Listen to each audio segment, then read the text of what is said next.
Good afternoon, children. Welcome to the third part of the chapter, force and pressure. We will continue now with contact forces. That is on page number 134. I will read from here. Contact forces 11.6. Now see, contact forces. We know what is contact. Touching of each other. Anything. When we want to make it in contact, two things are necessary that they touch each other. Now muscular force. What is muscular force, children? Can you push or lift a book lying on a table without touching it?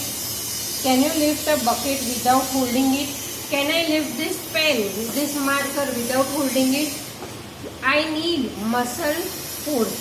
जैसे कि मुझे ये marker उठाना है, तो मैंने इसको touch किया, पहले तो टच करूंगी तो ही मैं उसको उठा सकूंगी. So it is contact force. थोड़ा मस्कुलर फोर्स मैंने अप्लाई किया, दैट्स वाई मैं उसको उठाने में कैपेबल रही, तो that is muscle force. Generally to apply a force of an object, your body has to be in contact with the object. The contact may be also be with the help of a stick और a piece of rope. किसी भी चीज को touch करने में जो होता है उसको कॉन्टैक्ट फोर्स कहते हैं.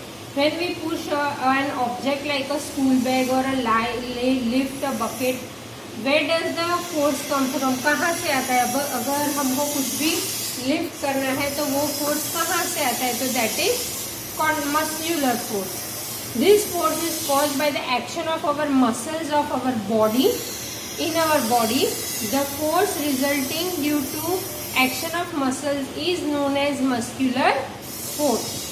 Now, it is a muscular force that enables us to perform all activities, movement or bending of our body. Muscles की वजह से ही हम हमारी बॉडी में मूवमेंट कर सकते हैं. बेंडिंग हो या कुछ भी वो हम हमारी बॉडी में मसल्स की वजह से कर सकते हैं. In class 7, you have learned that in the process of digestion, the food gets pushed through the alimentary canal.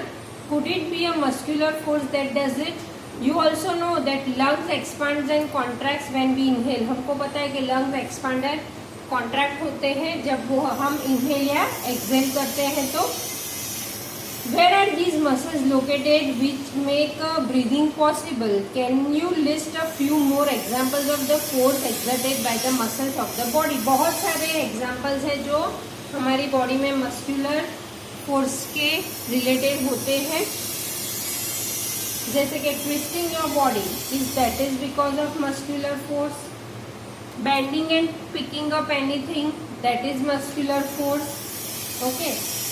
Animals also make use of muscular force to carry out their physical activities. Muscular force animals में भी applicable होता है. Animals like bullock, horse, donkey and camels are used to perform various task for us. In performing these tasks, they use what? Muscular force. जैसे donkey है वो अपने पे load लेता है, हॉर्स है वो कार्ट खींचता है, बुलक्स कार्ट खींचती है. That is all because of muscular force.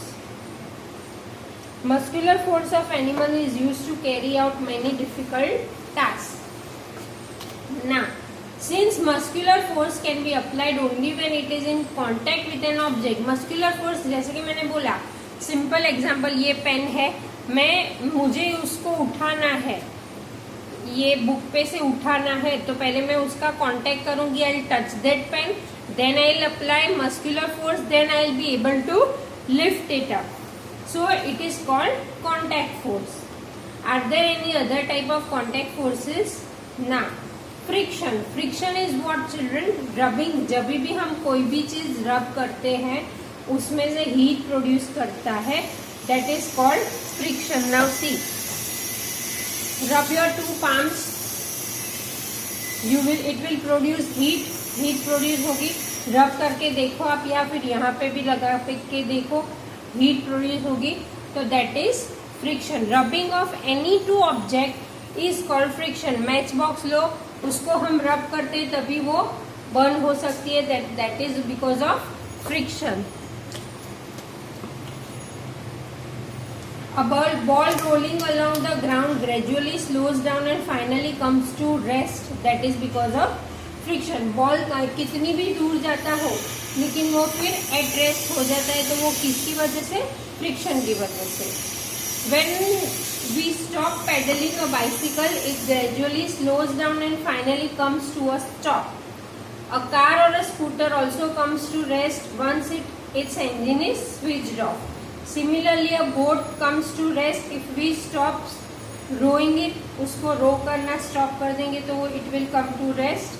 Can you add some more such experiences? In all these situations, no force appears to be acting on the objects, yet their speed gradually decreases. देखो, friction की वजह से ball कितना भी घूमता है, friction की वजह से बॉल कितना भी रोल करके आगे जाता है, वो कहीं ना कहीं स्टॉप होता है. That is because of friction. In all these situations, no force appears to be acting on the object, yet their speed gradually decreases and they come to rest after some time. What causes a change in their state of motion? Could some force be acting on them? Can you guess the direction in which the force must be acting? Okay. So, the force responsible for changing the state of motion, जिस force से उसका state of motion change होता है. Now state of motion मैंने आपको second part में explain कर दिया है. State of motion is related to size, shape and direction changes. Okay, so the force responsible for changing the state of motion of an object in all these example is the force of friction. It is the force of friction between the surface of the ball and the ground that brings the moving ball to rest. Similarly, friction between water and the boat brings it to a stop once you stop rowing. उसको boat को रो करना stop करोगे तुरंत ही वो stop हो जाएगा. That is because of friction. The force of friction always acts on the moving object and its direction is always opposite to the direction of motion.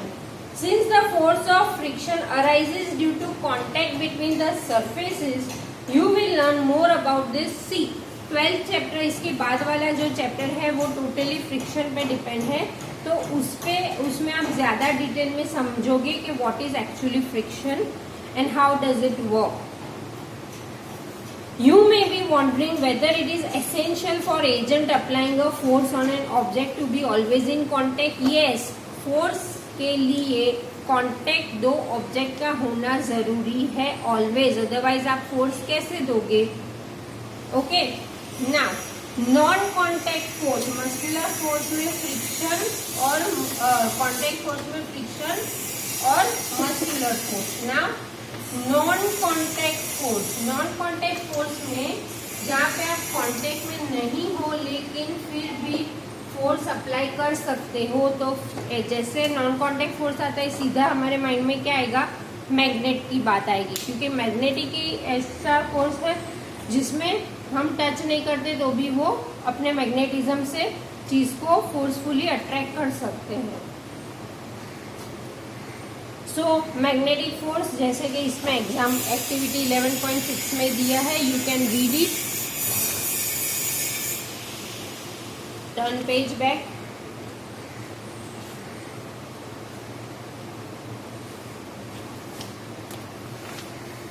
Does the magnet on the roller begin to move when the other magnet is brought near it? Does it always move in the direction of the approaching magnet? जिस direction में magnetism होगा force वहां पे वो उस direction की तरफ होगा और ज्यादा होगा. What does these observations suggest? Does it mean that some forces must be acting between the two magnets? You have learnt in class 6 that like poles of two magnets repel each other and unlike poles attract each other. आप छोटे थे 5th से, मैं तो बोलूँ 6 से नहीं, 5th से आपको पता है कि मैग्नेट में लाइक पोल्स और अनलाइक पोल्स होते हैं. Like poles always repel and unlike pole attract each other. Do you have to bring the magnets in contact for observing the force between them? A magnet can exert a force on another magnet without being in contact with it. The force exerted by a magnet is an example of non-contact force. So non-contact force में क्या आएगा? Magnetic force.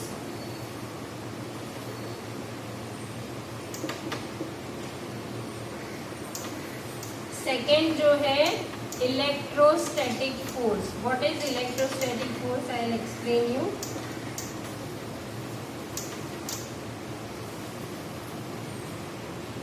Electrostatic force देखो, कभी कभी आप लोग school में class में जब खेलते होंगे तो किसी फ्रेंड ने बोला होगा कि भाई ऑयली हेयर है या ड्राई हेयर है और प्लास्टिक की स्केल ली और उसको रब किया. Taking a plastic scale, wait, I'll find it somewhere here.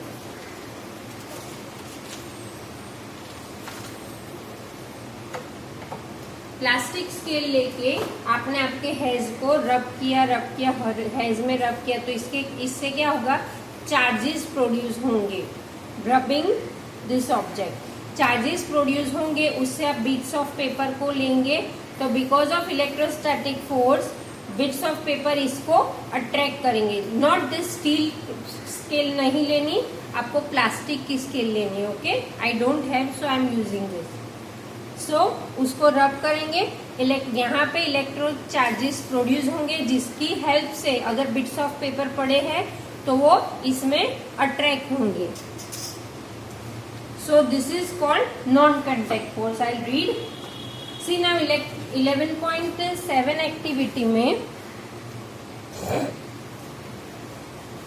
Plastic straw लेनी है और उसको अट्रैक्ट करना है. I read this activity, you all read. I read this. A straw rubbed with paper attracts another straw but repels if it has also been rubbed with the same sheet. अगर दूसरे sheet से रब किया है तो दोनों के different charges होंगे तो वो अट्रैक्ट होंगे, लेकिन सेम शीट से रब किया है तो वो सेम चार्जेस होंगे तो वो रिपेल होगी. I read. A straw is said to have acquired electrostatic charge as it after it has been rubbed with a sheet of paper. Such a straw is an example of a charge body. The force exerted by a charge body on another charge और uncharge body is called electrostatic force. Okay, दो चीज को रब करके charges produce होते हैं, as I told you.